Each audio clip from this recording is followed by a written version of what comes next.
Three fan motors can turn the same wheel, yet create rotation in completely different ways.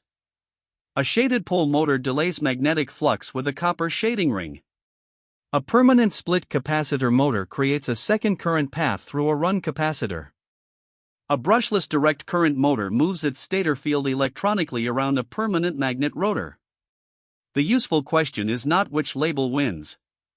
It is which architecture fits the actual fan duty, control system, environment, and service plan. Begin at the nameplate in the fan load, not at the motor family name. Lock supply voltage, phase, frequency, required torque, operating speed, rotation direction, ambient condition, and the fan curve. Then identify the required speed command, feedback, alarm output, and protection behavior. Only compare motors at the same shaft duty. Packaging can hide the architecture, and two motors that fit the same mounting pattern may still be electrically incompatible. Inside a shaded pole stator, part of each pole is wrapped by a shorted copper turn. Alternating flux induces current in that shading ring, so flux in the shaded section reaches its peak later than flux in the unshaded section. Across the pole face, that delay produces a weak sweeping field. The field provides a preferred starting direction without a capacitor or electronic inverter. The animation shows the timing concept, not the exact geometry of every model. The shaded pole rotor is normally a squirrel cage induction rotor. It must run with slip, rotor speed remains below the synchronous field speed while torque is produced. Supply frequency and pole count set the synchronous reference, while fan load moves the actual speed. This architecture can be mechanically and electrically simple, but its torque, temperature rise, speed range, and losses are model and duty dependent. Never replace those checks with a family-level assumption. A permanent split capacitor motor uses main and auxiliary stator windings that are displaced in space. The run capacitor shifts the auxiliary winding current relative to the main winding current.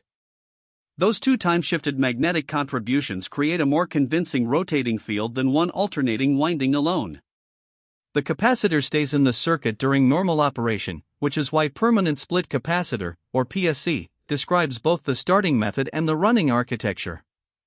The capacitor is part of the motor system, not an optional accessory.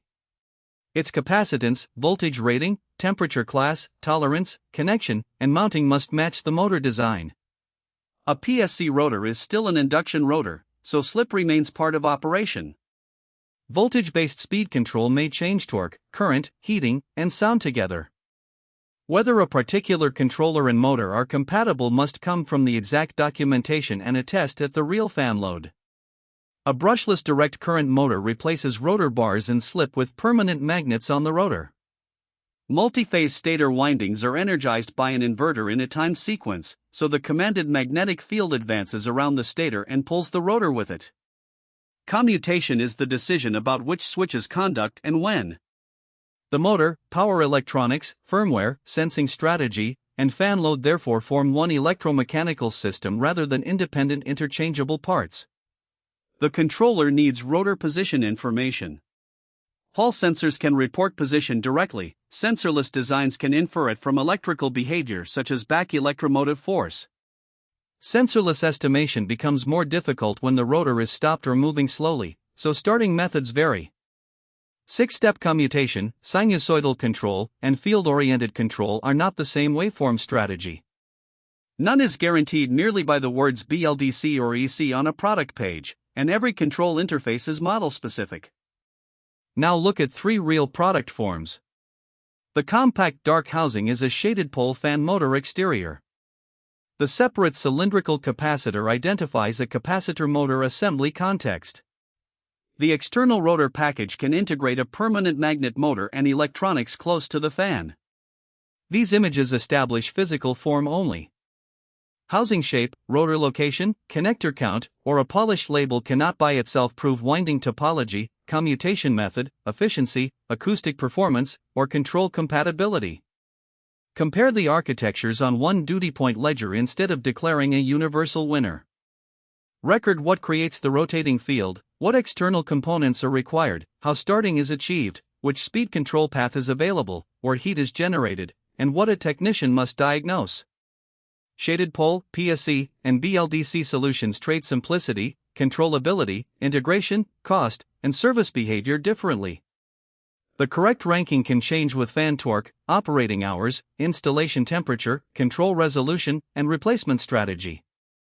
The most expensive mistake is treating an electronically commutated fan as a drop-in substitute because the mounting holes align. Verify supply type, acceptable voltage range, connector pinout, grounding, rotation, speed command, feedback, alarm logic, stall response, restart behavior, electromagnetic compatibility, and protection limits. For a PSC motor, verify the specified capacitor and wiring. For a shaded pole motor, verify line supply and load. Then confirm that the complete fan still reaches the required operating point. Use a 4-gate release. First, lock airflow, pressure, shaft duty, speed range, and environment. Second, identify the real electrical architecture from the exact drawing in nameplate. Third, verify supply, capacitor or drive, control interface, protection, temperature limits, and service access.